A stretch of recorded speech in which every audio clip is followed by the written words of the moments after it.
Hi friends, welcome to Houseplant Tips and Tricks. My name is Nick and today I'm going to showcase 6 perfect options for low-light houseplants. This series is sponsored by repotme.com. Get all of your indoor gardening supplies delivered to your door from one place. Repotme.com has practically everything you need for your orchids, succulents, and houseplants, including handmade potting mixes, planters, fertilizers, and much more.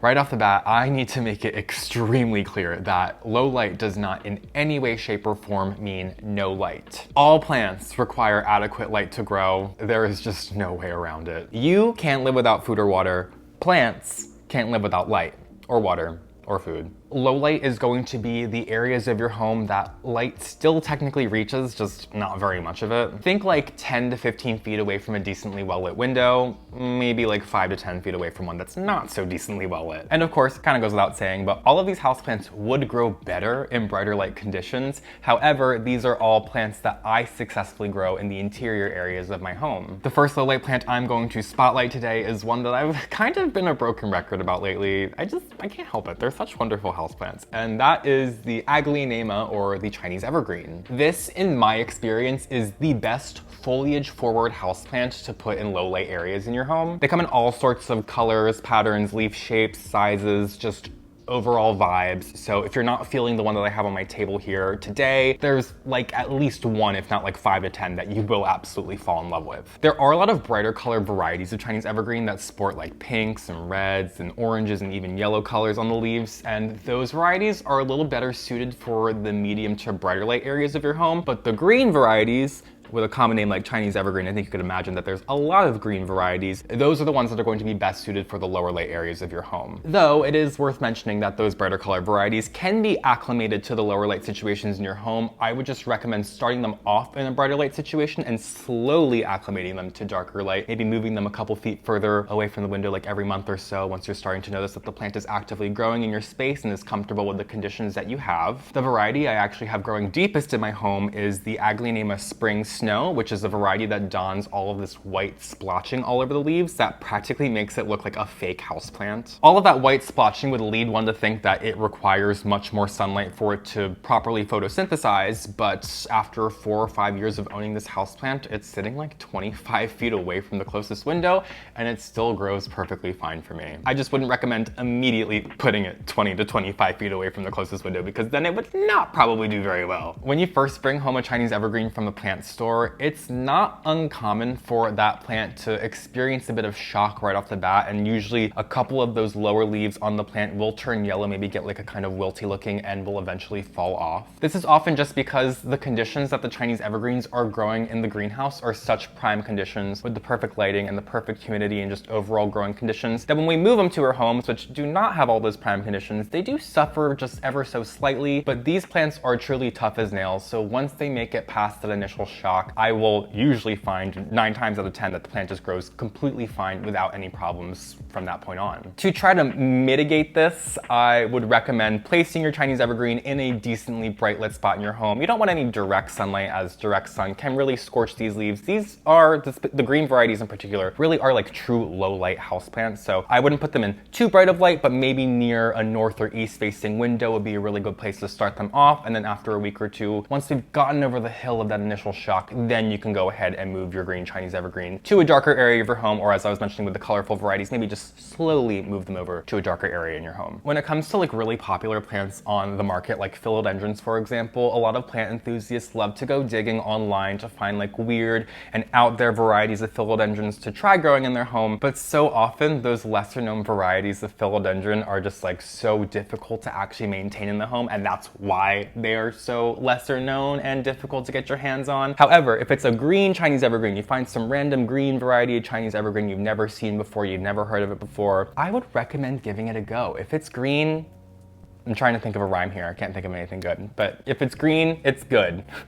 Alliteration's better than nothing, I guess. So yeah, if you find a fun green Chinese evergreen, I've gotten a handful around my home that I had never heard of before, saw them online, thought I'd give them a go, and now they're some of my favorite houseplants in my home. So Chinese evergreens are so amazing. I'm gonna stop talking about them now because I could probably talk about them this whole video, and who wants that? I mean me, but like, I don't think you want that. So let's move on to our next option for low light houseplants, which is going to be, which one are we gonna talk about next? Let's talk about the ZZ plant, because I think the ZZ plant is is the most quintessential low light houseplant. Like, I would be extremely surprised if there is a low light houseplant video, article, TikTok, anything out there that doesn't include the ZZ plant, because it is just the most tried and true low light houseplant in existence. ZZ plants are the only houseplant that, back when I worked at the houseplant store, if somebody came to me and asked me about a plant to put in their basement that only has little like storm windows or like a windowless bathroom that they desperately wanted some greenery in, the ZZ plant was the literal only plant that I would feel comfortable selling them. And I can never guarantee them that it's going to thrive, but I can guarantee them that in no light conditions, this is the only one that would truly survive. In fact, a couple years ago, I was involved with an experiment here on YouTube with the channel ASAP Science, where they were growing some houseplants in no light conditions in their home for 100 days. I gave them a couple options to choose from, and if I remember correctly, the ZZ plant was the only one that not only like survived, but might have actually grew some new growth. So I think that one truly passed the test with flying colors and really just cements its spot as like the only houseplant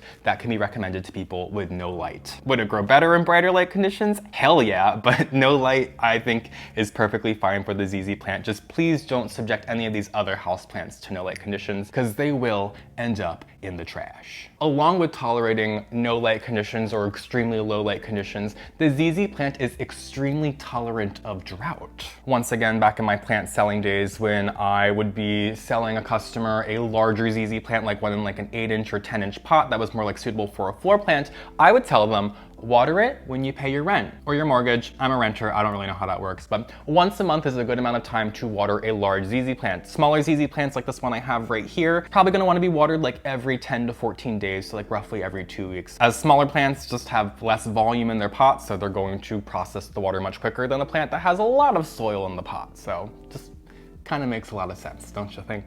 Speaking of, whenever you do have plants in lower light conditions in your home, you can help prevent them sitting in too much water for too long by amending the soil with either perlite or pumice. Adding perlite or pumice into your soil mixes will increase the drainage of the soil, which not only gives your plant's roots more room to breathe and grow, but will help the soil not retain moisture for as long, which is a really helpful thing when you're working with lower light areas in your home, as when your plants are not photosynthesizing as much, they're not going to process the water as fast, and sitting in wet soil for too long can really just be the death sentence for a lot of plants, especially for a plant like the ZZ plant that has very thick succulent stalks as well as a very tuberous root system that can rot very easily if it's sitting in excess moisture. Repotme.com has both perlite and pumice available for purchase on their website, as well as a bunch of other soil amendments that are perfect for helping your plants thrive. I'll be sure to link any of the products I'm talking about from repotme.com in my description below. And before we move on to our next low light plant, I just want to point out that this variety of ZZ plant I have today is actually the black leaf variety of ZZ plant. Typically you're going to see the green leaf variety of ZZ plant as the most common option, but this black leaf variety has really taken the market by storm in the last couple of years and gotten a lot of attention, and I think it really deserves that because these black leaves really stand out amongst the rest and really provide some juxtaposition amongst the other plants that we have in our homes. Both ZZ plants and Chinese evergreens are going to be offered as large floor plants at your local houseplant store, so these are both great options if you are looking for a larger houseplant, but my personal favorite low light floor plant is going to be the Dracaena. This variety that I have here today is obviously not going to prove that point. It's just the only one I have in my home that I can fit on my table for today's video. But there is just so much variety when it comes to Dracaena, so just like the Chinese evergreens, there is at least one variety of Dracaena for everybody. My favorite Dracaena is actually like one of the plainest looking plants on planet Earth, and that is the Dracaena Janet Craig. I have no idea who Janet Craig is. I'm assuming from the context clues that she's a botanist and a wonderful woman if she's anything like the plant that's named after her, which sports green leaves and green stems, or green stalks, trunks, whatever you want to call it. So it's just an all green plant. So it's never going to like steal the attention that some other floor plants might, like a showy Chinese evergreen is probably going to catch some attention, but a Dracaena Janet Craig, no one's going to notice that plant like whatsoever. It's just going to be It's a filler plant at its core, but there are so many different varieties of Dracaena to choose from. One of my new favorites is the one that I have sitting on the table here. This is called the Dracaena goldieana. This is obviously much smaller in stature than all the other ones I'm talking about today, so it's gonna take a long time for this to be a floor plant specimen, if ever. This plant serves a much different purpose for me. This is a much more ornamental houseplant with that lovely pattern on top of the leaves and that fun purple underside that it gets that really makes it stand out, especially as the new leaves are growing in. season. So it's gonna take a long time, if ever, for this to be a floor plant. That's not really the goal of this houseplant. It's one that's just to be showy. In a low light area, I have this one on my desk over where I do my work so that I can really appreciate this lovely houseplant and really just get the full experience from it as often as possible. It's already like doubled in size over the last 6 months since I've had it, and I'm very, very excited to continue to watch this guy grow because it's really cementing its place as one of my new favorite houseplants, and I highly recommend it to anybody watching who wants something a little bit different. Dracaenas are pretty drought tolerant as well, probably not as drought tolerant as the ZZ plants, although almost on par. I would say my larger varieties of Dracaena, I'm probably giving them a good drink like every 2 or 3 weeks, and if I go too long without watering them, or if they experience an extended period of drought, those stems or stalks or trunks, whatever we're calling them, are going to slightly pucker in, and once I go ahead and water that plant, it's going to plump back out over the next day or two. If you go way too long without watering them, they might pucker extremely and they might take a little bit longer to recover, but in my experience, they will recover. It will just take some time. These plants are tough as nails. And I should mention that technically snake plants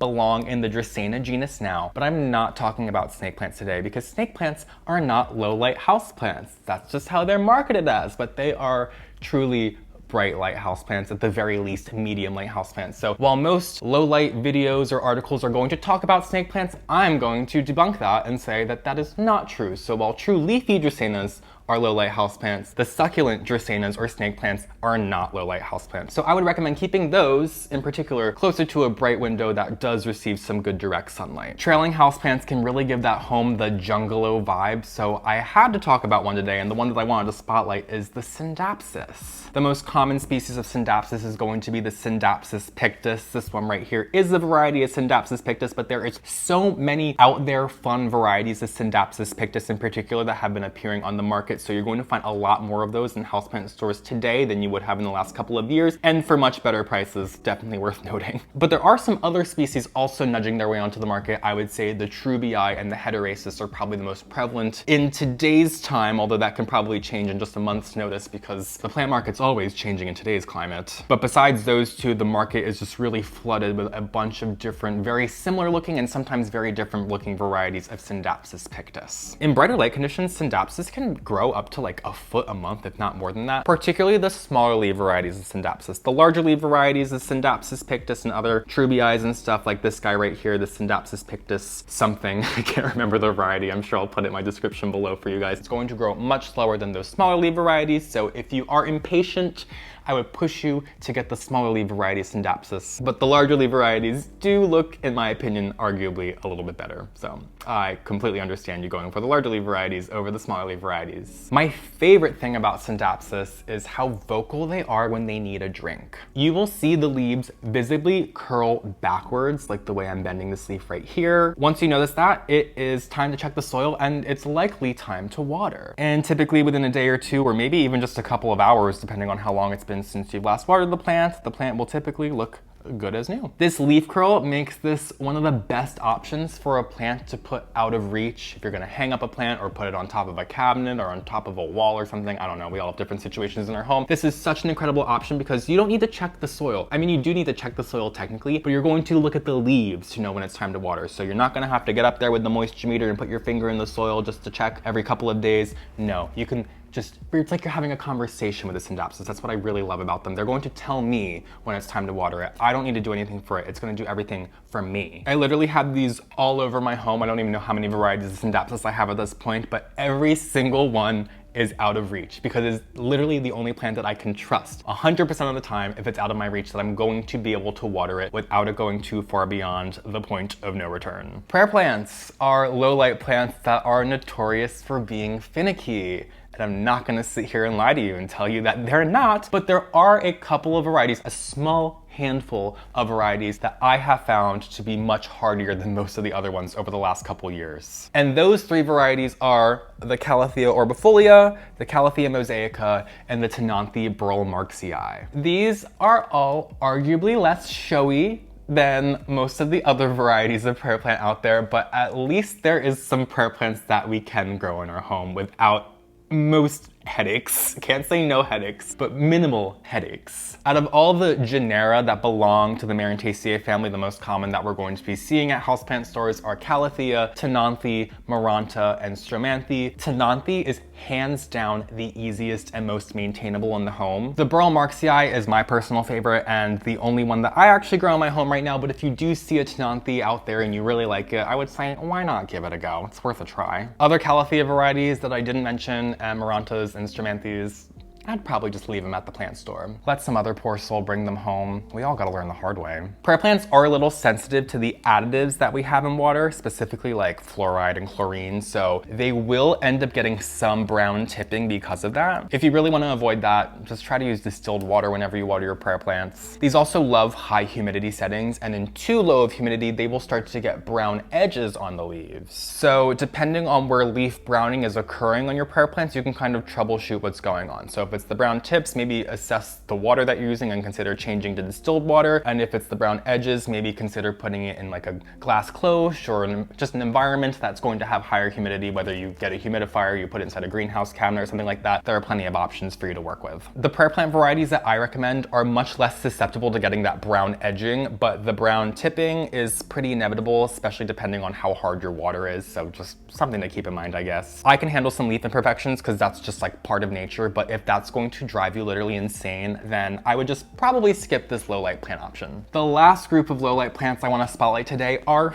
ferns. Now, I know that similar to prayer plants, ferns are known for being finicky houseplants, but I do think with ferns that they're just mostly misunderstood. While prayer plants are temperamental, I think ferns are just mildly needy. They require their soil to stay moist, they don't handle drought very well, and they do prefer higher humidities, especially varieties with thinner foliage. And while it can be quite easy to forget about your ferns for a couple of days too long and find them like a week later completely crisped up, they are actually really good at recovering from that. While their foliage is undeniably fragile, ferns' root systems are much stronger than you would actually think. So if you do accidentally lead a fern to its demise, what I would recommend doing is cutting back all of that dead foliage back to the soil's base, giving your plant a really good soaking, and then putting it in a high humidity environment, whether it's inside a plastic bag or a glass cloche or near a humidifier or inside a greenhouse cabinet. Once again, so many different options to keep the humidity up, whatever's going to work best for you, I would recommend. You can, of course, opt for hardier varieties of ferns, but I will say from my own experience that the thicker leaf varieties of ferns are going to thrive in medium to bright light conditions, while the softer ferns are going to be the ones that are going to thrive in lower light conditions. My trick is to just